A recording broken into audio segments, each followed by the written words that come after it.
Welcome. आप सबका स्वागत है आपके अपने यूट्यूब चैनल मैथ्स गुरु के स्नैक ब्लॉग में। जैसा कि आप लोग देख रहे होंगे कि दो बार हम लोग लाइव आए, लेकिन किसी वजह से दोनों बार वीडियो में लैग आ रहा था बार बार। जब चेक किया गया तो देखा कि अभी फ़िलहाल वो लाइव अपलोड नहीं हो पाएगा, तो उसके लिए बहुत बहुत सॉरी। तो जैसे हम लोग का अगला लाइव अपलोड होना, सब चीज़ें ठीक ठाक रहेंगी तो अगला लाइव हम लोग आएंगे, ठीक है। लेकिन अब क्योंकि आज वीडियो बनाना था तो इसलिए आज हम लोग लाइव के बजाय इस वीडियो को हम लोग अपलोड कर रहे हैं, ठीक है। जैसे नॉर्मली हम लोग अपलोड करते थे। तो जैसा कि आप लोग थंबनेल देख के समझ गए होंगे कि आज का जो वीडियो है, स्पेशली जो मेन टॉपिक हम लोग ने कवर करने वाले हैं वो ये है कि जैसा कि आप लोग जान रहे हो कि अब लगभग आपके पास 1 महीने का समय बचा हुआ है, ठीक है। तो उस 1 महीने समय के अंदर आप किस तरीके से कैसी स्ट्रेटजी बनाएं, कैसे मतलब चीज़ों पे ध्यान दें ताकि आपके 90% से भी ऊपर नंबर ला सकें। चाहे आपका बहुत कम तैयार हो, बहुत ज़्यादा तैयार हो, ठीक ठाक तैयार हो, मतलब आपकी तैयारी कैसी भी हो, आप अपना जो आपके नंबर्स आएँ बोर्ड्स के 10th या 12th के, वो 90% से ऊपर आएँ। तो वो बेसिकली उस चीज़ के बारे में हम लोग आज के इस वीडियो में डिस्कस करेंगे, ठीक है। तो आइए हम लोग इस वीडियो को शुरू करते हैं। इस वीडियो शुरू करने से पहले अगर आपने चैनल को सब्सक्राइब नहीं किया है तो चैनल को सब्सक्राइब कर दीजिए, बेल आइकन पर क्लिक कर दीजिए तो आपको ऐसे ही इंटरेस्टिंग वीडियोस मिलते रहें। आइए इस वीडियो को शुरू करते हैं। जैसे कि आप लोग ध्यान दे रहे हो कि आपके पास अब लगभग 1 महीने का समय बचा हुआ है कि जिसमें आप लोग को अपनी पूरी तैयारी करनी है, ठीक है। उस तैयारी के अंदर आप लोग को चाहे वो रिवीजन करना हो, कोई चीज़ें छूट गई हो तो उनको तैयार करके दोबारा फिर से रिवीजन करना हो, सैम्पल पेपर सॉल्विंग करना हो, मॉडल पेपर सॉल्विंग करना हो, लास्ट 10 ईयर्स के, लास्ट 5 ईयर्स के, लास्ट 15 ईयर्स के पेपर सॉल्व करना हो, कोई ख़ास टॉपिक पढ़नी हो, ख़ास चैप्टर पढ़ना हो, कोई सब्जेक्ट समझ में ना आ रहा हो, सारी चीज़ें के लिए आपके पास 1 महीने का समय बचा हुआ है। और 1 महीने का समय बहुत होता है, काफ़ी होता है चीज़ तैयारी करने के लिए, ठीक है। कुछ चीज़ों पे आपको ध्यान रखने की ज़रूरत है, बेसिक मोटी मोटी 3 चीज़ों पर ध्यान रखने की ज़रूरत है, जिन पर अगर आपने ध्यान रखा तो आपके नंबर अच्छे आ सकते हैं इस महीने के अंदर पढ़ने के बावजूद, ठीक है। वो 3 तरीके क्या हैं? 2 तरीके जो हैं आपकी, एक तो आपके डायरेक्टली आपकी स्टडीज़ से इफेक्ट है और 2 आपकी हेल्थ और स्टडीज़ दोनों पर इफेक्ट करेगा, ठीक है। तो पहले हम लोग जो डायरेक्टली इफेक्टिव चीज़ है वो उसके बारे में लोग डिस्कस कर दे रहे हैं। वो चीज़ ये है कि जैसे मान लीजिए कि आप लोग की तैयारी जो है एग्ज़ाम की कब है, ठीक है। तो सबसे पहले आपकी बेसिकली 5 से 6 सब्जेक्ट्स आपके होने वाले हैं।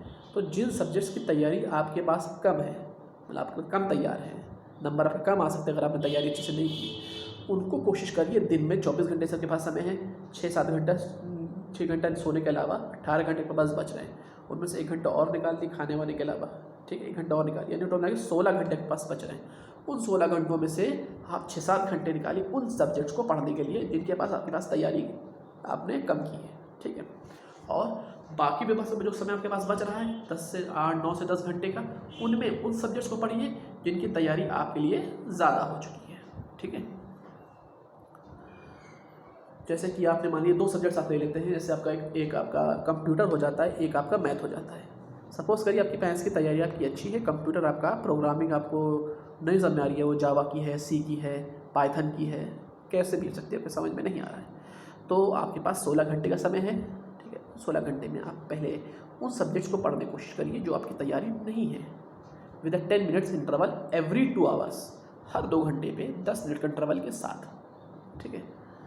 तो अब 2 घंटे पढ़ाई किया आपने, 10 मिनट का फिर इंटरवल लिया, फिर 2 घंटे पढ़ने बैठ गए, ठीक है।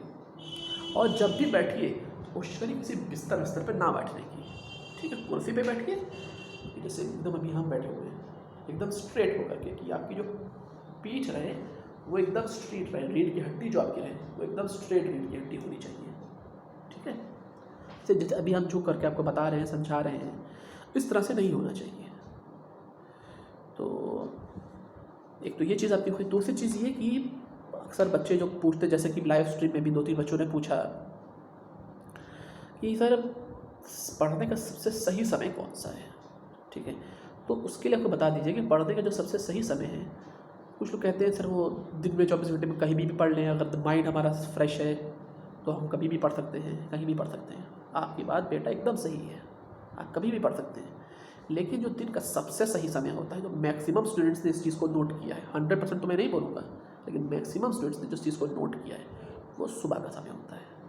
मतलब 9 बजे से पहले, 10 तो बहुत लेट हो जाएगा, 9 बजे से पहले का जो समय होता है वो समय आपका सबसे बेहतर समय होता है, ठीक है, जिसमें आप तैयारी अपनी अच्छी से अच्छी कर सकते हैं, ठीक है। एक तो चीज़ ये हो गई। दूसरी चीज़ कि अब फिर पता है कि ऐसा क्यों होता है, तो वो भी सुन लीजिए आप। ऐसा इसलिए होता है कि जिसकी वजह से आप, जैसे आपने सुबह पढ़ना, रात की, अगर दिन में किसी समय पढ़ेंगे ना, तो दिन में सब पढ़ने का नुकसान ये हो सकता है, नुकसान तो नहीं होगा, या गलत कह सकते हैं कि नुकसान आपका हो जाएगा, लेकिन सुबह पढ़ने का जो फ़ायदा आपके लिए होता है वो ये होता है कि दिन भर की कोई बातें दिमाग में आपके नहीं होती कि अभी हमको ये करना है, अभी हमको ये करना है, अभी हमको ये करना है। तो माइंड आपका जो होता है एकदम फ्रेश होता है, ठीक है। आपके दिमाग में कोई चीज़ें होती नहीं अलग अलग कि नहीं अभी हमको ये चीज़ पढ़नी है, हम हमारे अभी हमको ये सामान लेने जाना है, अभी हमको ये काम करना है, अभी हमको वो काम करना है। सुबह का दिमाग आपका एकदम फ्रेश माइंड होता है, जिससे आप आसानी से पढ़ सकते हैं, ठीक है। अब रही बात, हाँ, वैसे ही सेम चीज़ आपकी रात का वो समय होता है जिस समय आप खाना खा करके हाँ, एक चीज़ और, खाना खा के फ़ौरन ना कभी पढ़ते बैठना चाहिए, ना ही कभी फ़ौरन सोना चाहिए, ठीक है।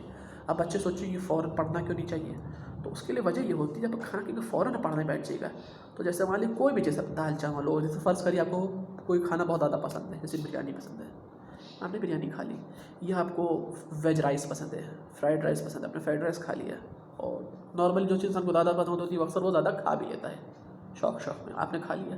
अब आप पढ़ने बैठे तो आप बहुत ही रेस्टलेस, बहुत ही आलसी बना रहे, अरे नींद आ रही है, चलो सो लिया जाए, थोड़ी देर बाद में देखा जाएगा, बात ख़त्म, ठीक है। ये नुकसान होता है। तो आपको करना क्या चाहिए, जैसे ही आप खाना खा के उठिए, हाथ मुँह धुल करके अपना सब कुछ ठीक ठाक करके, वैसे ही आप 15-20 मिनट के लिए थोड़ा सा टहल लीजिए, घर में पॉसिबल हो तो घर में, वरना घर के बाहर अपनी गली में कहीं ना कहीं टहल लीजिए। उससे होगा ये कि आपका माइंड थोड़ा सा तरोताज़ा रहेगा और खाने को पचने का समय मिलेगा, ठीक है।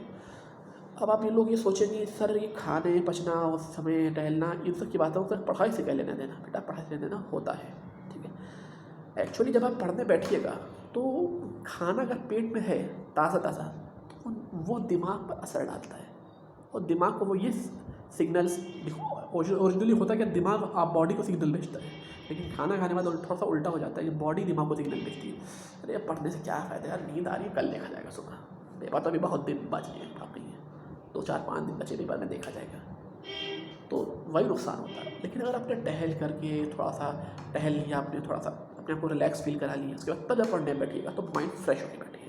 तो या तो सुबह का एकदम सही समय होता है, या फिर रात का वो समय जो खाना खाने के कुछ देर बाद होता है, और उस कुछ देर में आप टहल लेते हैं, ठीक है। ये तो पहली चीज़ हो गई जो आपकी डायरेक्टली आपकी पढ़ाई से रिलेटेड है। हाँ, जो बाकी चीज़ें बताई थी हेल्थ से था, वो ये था कोई भी खाना, जैसे मान लीजिए आप बाकी समय में 3 रोटी खाते हैं, तो अब ऐसा ना करके आप 1 रोटी खाना शुरू कर दीजिए, ठीक है। अगर आप चावल खाते हैं या कोई खाना बहुत ज़्यादा खाते, तो खाने की मात्रा कम कर दीजिए, कम का मतलब इतना नहीं, इतना ना कम करिए कि तबीयत तक खराब हो जाए, कम कर दिए, थोड़ा सा कम खाना शुरू करिए, ठीक है। उसके बाद आप कम खाइए, और इतना हाँ, इतना ना खाइए कि आपकी बॉडी को वो कमज़ोर करे, कमज़ोर इन सेंस आपके अंदर आलसपना आ जाए, आप रेस्टलेस फील करना शुरू कर दीजिए, आपको नींद आनी शुरू हो जाए, ये सारी चीज़ आपके साथ नहीं होनी चाहिए, ठीक है।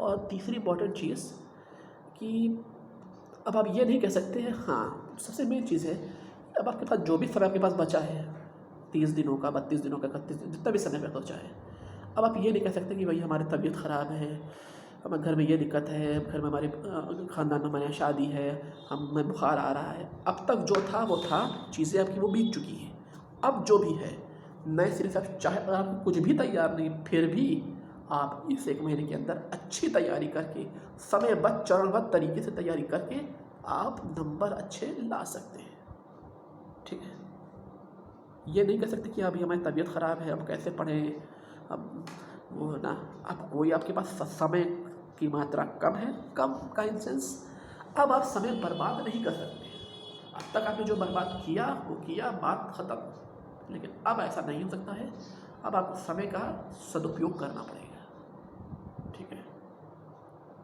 और जो लास्ट चीज़ है वो सबसे इम्पोर्टेंट, कि खाने का ध्यान ऐसी कोई, जैसे हाँ, सोते वक्त अगर कोशिश करिए आप गर्म दूध पीने की, उससे माइंड जो होता है एकदम तब वो रहता है, एकदम एरेक्ट रहता है, एकदम हाजिर दिमाग रहता है। ठीक है, या फिर अगर आप दूध नहीं पी सकते, नहीं पी, आपको पसंद नहीं है, तो गर्म पानी पी लीजिए। ठीक है, और नींद आने लगे तो उठिए, चेहरे को मुँह धुलिए, थोड़ा छींटे मारिए, हाथ में पोंछिए, पानी वानी पीजिए, उसके बाद फिर से पढ़ने बैठ जाइए। ठीक है, अब पानी इतना ना पी कि पेट आपका भारी हो जाए। अक्सर खाना खाने से पेट भारी नहीं होता, पानी ज़्यादा पानी पीने से ही खाली होता है। बस इतना पानी पीजिए ताकि आपका गला तर हो जाए और आप फिर से एकदम नए सिरे से पढ़ने बैठ जाइए। ठीक है, तो आशा करते हैं कि आपको आज का वीडियो अच्छा लगा हो, तो ज़्यादा लाइक करिए, शेयर करिए, चैनल को सब्सक्राइब कर दिए। अगर आपने चैनल को सब्सक्राइब नहीं किया है तो सब्सक्राइब करके बेल आइकन पर क्लिक कर दीजिए या ऑल पे क्लिक कर दीजिए, ताकि जैसे हमारा नया वीडियो अपलोड होगा वैसे आपको उसका नोटिफिकेशन मिल जाएगा। ठीक है, तो ज़्यादा हमारे वीडियो को शेयर करिए, और इस वीडियो का लोग टारगेट रखते हैं 80 लाइक्स का। ठीक है, थैंक यू।